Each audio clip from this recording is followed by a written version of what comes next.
What's going on, YouTube world? This is your boy P Way back with another episode of Inside P Town, your one stop shop for everything Carolina Panthers. And this is presented by Proven Grounds.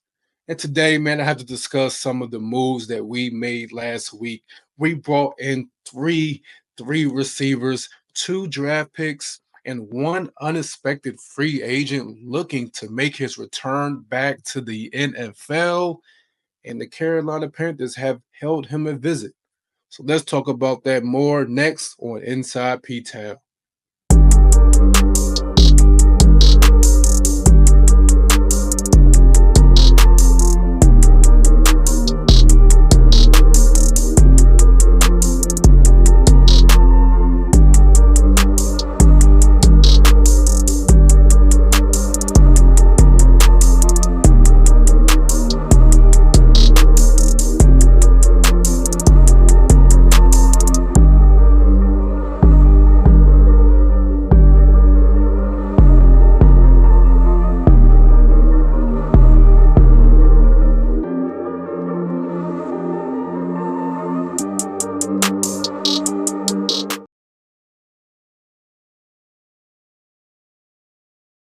So Panther Nation, we find ourselves in a interesting place, man. An interesting place. We know we need to prioritize defense, but Dan Morgan and Dave Canales said it.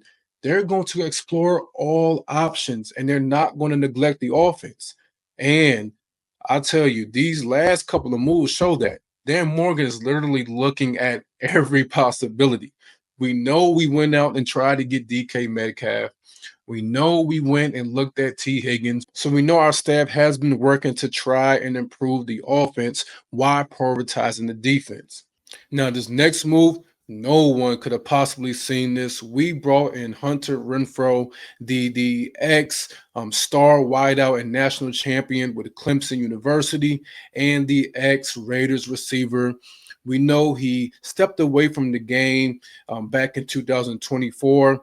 He had multiple concussions, and it just seemed like him and the Raiders organization at the time were not seeing eye to eye.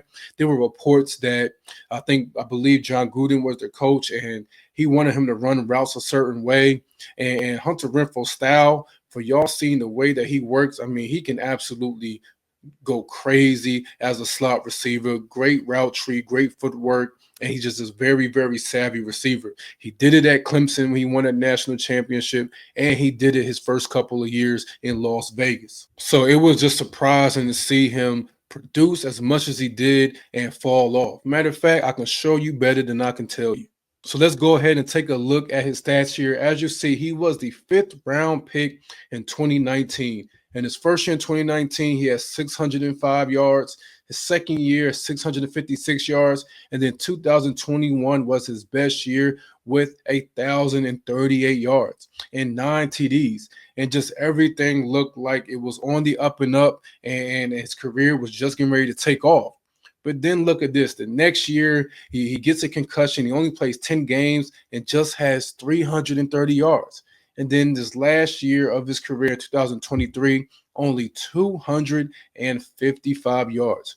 Now, having a receiver in 2021 go for 1,000 yards, then 300 yards the next season, I mean, there's nothing to explain that. That's definitely injuries and something systematically within the system, because you don't lose talent like that. This ain't Space Jam and ain't no Monstars of football. So I actually really support this move and bringing them in, because I love what I saw out of Renfrow his whole career as far as collegiately and in the professional ranks. And I definitely saw the way he was used, and things just went bad for Las Vegas. And there's a lot of talent there. He's only 29 years young. So if he's going to have some type of Cinderella comeback story, I'd rather it be with us. We are a team that looks and appears to be in a years of ascension, where we can only be improving from the disgrace that we have been playing like the last couple of years. So a good comeback story here in Carolina, if that's the way the book is written,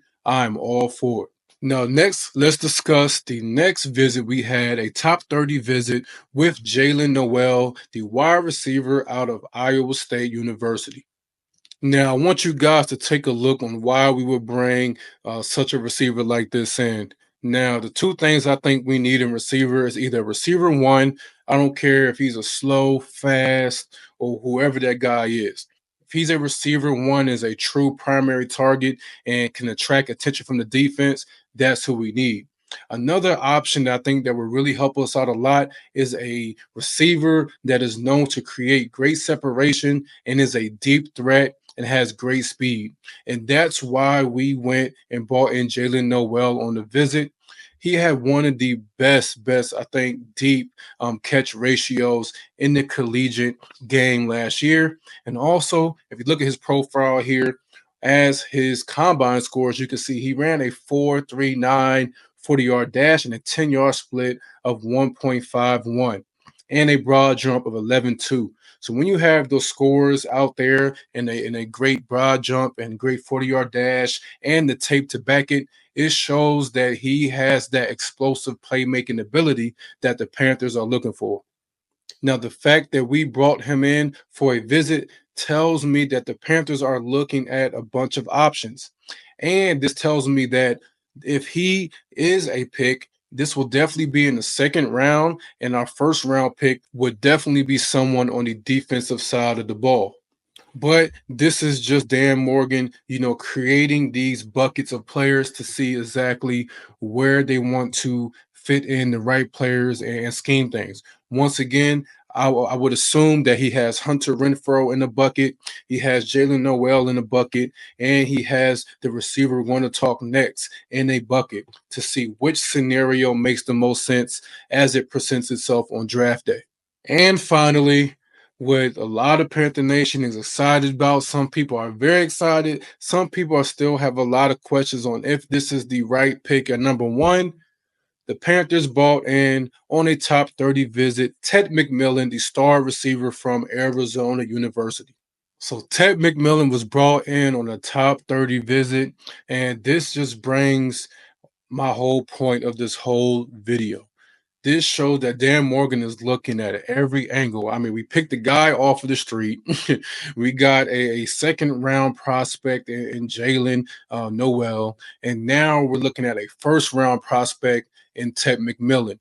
And we're simply going through the whole process to make sure that we're doing the right due diligence and understanding which target and which players will be the best acquisition to the squad. Now, Ted, here's my thoughts on Ted. I think size wise, I mean, phenomenal. 6'5", 220 pounds. You can't teach that. That's a lot of surface area to put the ball, and his catch radius is absolutely phenomenal.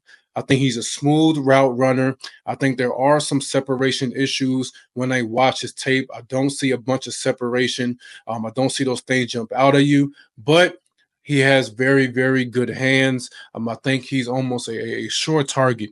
If you throw it his way, it's highly likely that's going to result in a completion. And he's very good in the red zone. He's a tall target and he shows a lot of promise in jump ball situations. Now, a big question was his speed.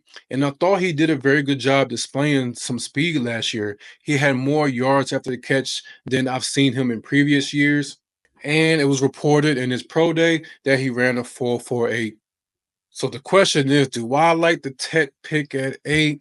I'm still up in the air on it. I think that we can trade back a couple spots and still get him. Then it's a possibility, but there's just such a high need for us to build the defense. But I am still encouraging, knowing that our staff is doing what they have to do. They're looking at all the options. Like I said, they went and looked at every free agent. They threw some pitches out there. They weren't able to land a receiver one in free agency. And now they're just going into the draft pool and seeing, okay, what combination of receivers, what can we do to still prioritize and build this offense? What do you guys think of the visits from these three receivers? Who would you like to see added to the team if you can pick one of them? And do you believe that this is showing that the Panthers are trying to exert all options and filling all of the needs on our team? So without further ado, go ahead and comment, like, and subscribe. This is your boy P-Way with Inside P-Town. And no matter what you do, just make sure you do it with love. Peace.